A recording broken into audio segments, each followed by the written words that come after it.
Welcome to Reddit Aliens. Who's the scariest person you've ever met? Please remember to like, share, and subscribe. This guy who went to high school with my brother, classic charming psychopath. As teens, he always rubbed me the wrong way. He's currently serving a life sentence after abducting and murdering a girl and dumping her in a ravine. My friend, let's just call him Kevin. What made Kevin scary was he was so nice, so nice. We chilled, we had great times, he was hilarious. Like nothing ruffled this guy. You could kill his dog in front of him and he would probably apologize to you. He's that level nice. Until he drank. Never seen this Jekyll and Hyde shit to the extreme. Kevin turns once the whiskey starts flowing and becomes incredibly enraged and violent and scary. Been in jail several times for hurting people while drunk. What makes it scary is you would never ever know on a daily basis that this is how he is when he drank. Known Kevin for 20-something years and love him when he's sober, but run when he's drunk. And it's sad because the older he gets, the more he drinks, and it seems like the mean guy is coming out more often. I've seen people turn when they drink, but never quite like this. It's literally evil you can see in his eyes.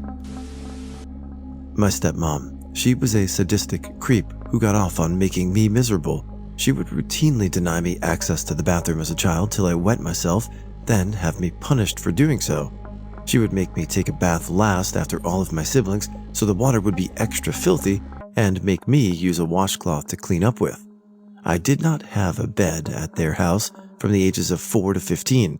She would stand over me and watch me sleep. There was always a smug look on her face from seeing me distressed or traumatized. I've never met a person with a more cold aura in my life. A guy I dated would pee in Mountain Dew when I wasn't looking. He told me when we were breaking up that he had been doing it when I left the room and it made him hard. Ugh. I was so disgusted, and to this day, I gag when I think about it. No, I never tasted anything weird in the Mountain Dew, and I still can't drink it. I'm a prison guard currently. I've been face to face with serial killers, served them food, escorted them to showers and attorney visits. Some of them are so easy and nice and polite, they're just doing their time in the easiest way they know to be as comfortable as possible. If you weren't told ahead of time that they were a famous killer, you'd enjoy being around them. But there are some, you can smell the evil on them. It's palpable, it's in the air. They're watching how you put the cuffs on, they notice everything. And if you F up, they might kill you and your partner. Walked into a deli on Staten Island many years back. The counterman was buttering a bagel very nervously, and one of the two guys standing at the counter yelled, "And put plenty of goddamn butter on it this time." Turns out it was Sammy the Bull Gravano. My nan's husband, not my actual granddad as my nan remarried, he is just vile. There's no other word to describe him. He is mentally manipulative and verbally abusive, but if you don't know him, he will charm people and make out he is the victim.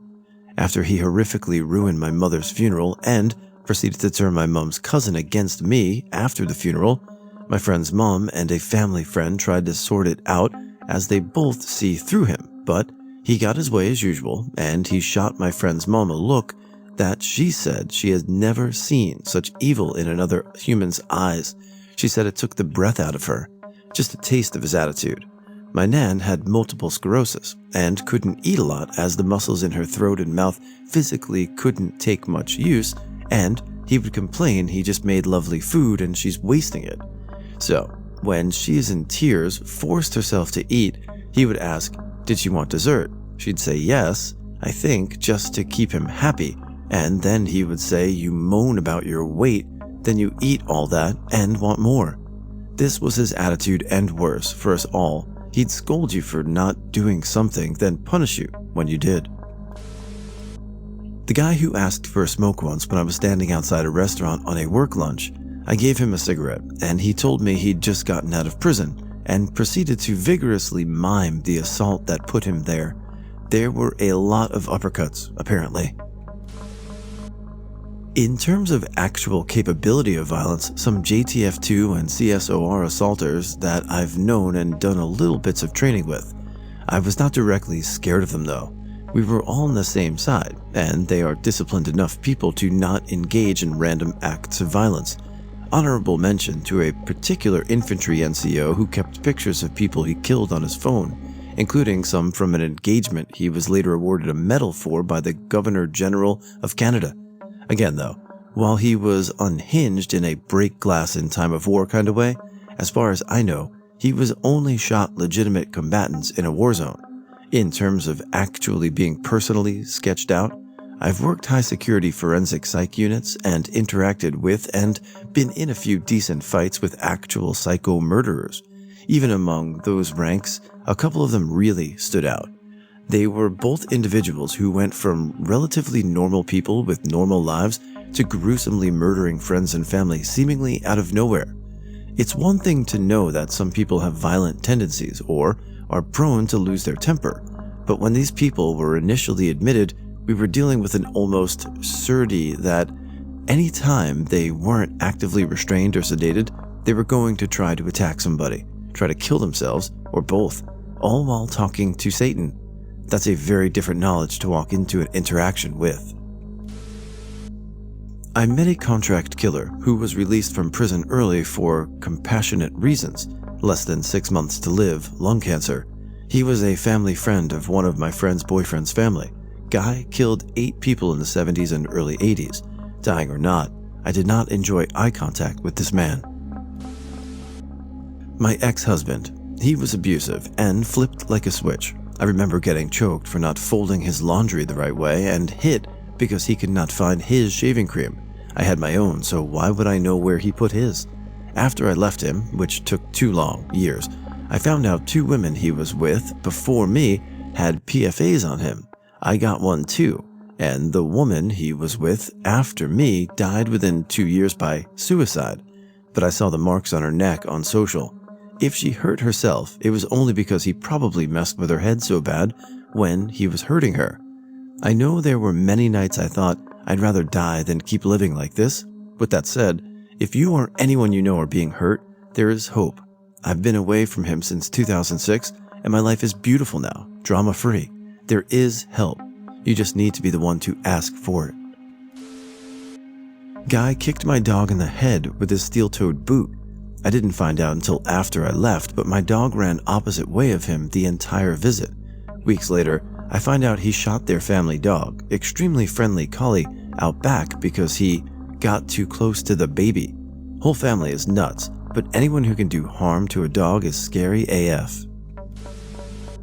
My uncle, I love him very much, but as his mind deteriorated in his old age, I started talking with him much more about his past, getting him to tell old stories before he forgot.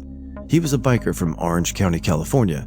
He had 1%er patches from 2 gangs he wasn't a member of, not an easy accomplishment, and an 81 patch, affiliate friend of the Hells Angels. He ran a hidden landing strip in Cuba that was used to smuggle drugs from Colombia and spent decades in South America basically using local wars as a distraction to move drugs out.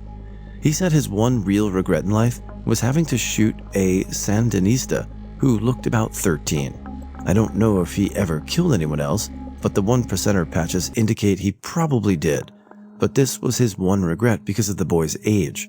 After he told me this story, he asked me to leave him alone, and I heard him cry for the next 4 hours until he drank himself to sleep. I was sick once. When my appendix ruptured, I was septic. I was laying in bed in the dark trying to plan how I was going to get up to get to the hospital, when out of nowhere, an old black gentleman appeared at my bedside. The room was dark, but he was illuminated somehow. He extended his hand and said, "Come on, it's time to go." He used my name. For some reason, I looked at the wall opposite of where he was, and when I looked back at him, he was gone. That's when I got scared. I then got up and went to the hospital. I wasn't scared when he was there. It was only after he was gone. That was 18 years ago, and I still remember him so clearly. Maybe my brain was misfiring. A child psychopath. I used to do a lot of work nannying and babysitting. For a time, I was a nanny to a family with 3 kids. Both parents were teachers, but strangely, they homeschooled their own kids. The kids' ages were 2 boys aged 7 and 5, and the youngest was a baby girl under 1, only barely starting to crawl. The baby was why I was working for them. Grandma used to watch them during the day but couldn't keep track of the two rowdy boys and the baby at the same time. Of the two boys, 7 was just to be expected for a young boy. Definitely had ADHD but was very smart and listened to instructions. But 5 was a different story. Angry all the time, disobedient to the point of purposely doing things he was told not to, would break and destroy toys, scream and kick whenever he got in trouble, and he never smiled. Parents had told me that I was allowed to use physical punishment, such as a spanking, should he be too bad. I don't believe in the use of physical punishment, so instead I would do timeouts and talk him through his mood swings. I figured he was just acting out to get attention, since the new additions to the family meant less time for him. He was getting better until one day, and from then on, I knew it was something more. The boys were watching some random kid show like Paw Patrol, while the baby was trying to crawl around on the floor. I was playing with the baby when I realized it was time to prep their lunch. I got up and went to the kitchen, which is co-joined to the living room, so I could still keep an eye on them while making the food. 7 was sitting in the recliner zoned out watching the show, while 5 was standing next to the couch. After I'd put their lunch in the microwave, I walked back into the living room and sat down. Baby had gotten to the edge of the couch where 5 was, and I saw him look down at her. His face was completely emotionless for a long while, then it flashed dark, almost angry. I watched as he turned towards the baby, took a step forward, and pulled his leg like you would with a soccer ball. He was going to drop kick the baby. I shot up while yelling at him to stop. He froze because he didn't realize I had been watching, and I managed to scoop up the baby. I turned to tell him not to be rough with the baby, but froze in place. He was staring daggers at me, irritated I had caught him. "We don't do that," I said as I took the baby with me into the kitchen. He was furious. That's when I realized that I had only ever seen him smile or laugh when someone else would get angry or hurt. The child was a sadistic psychopath.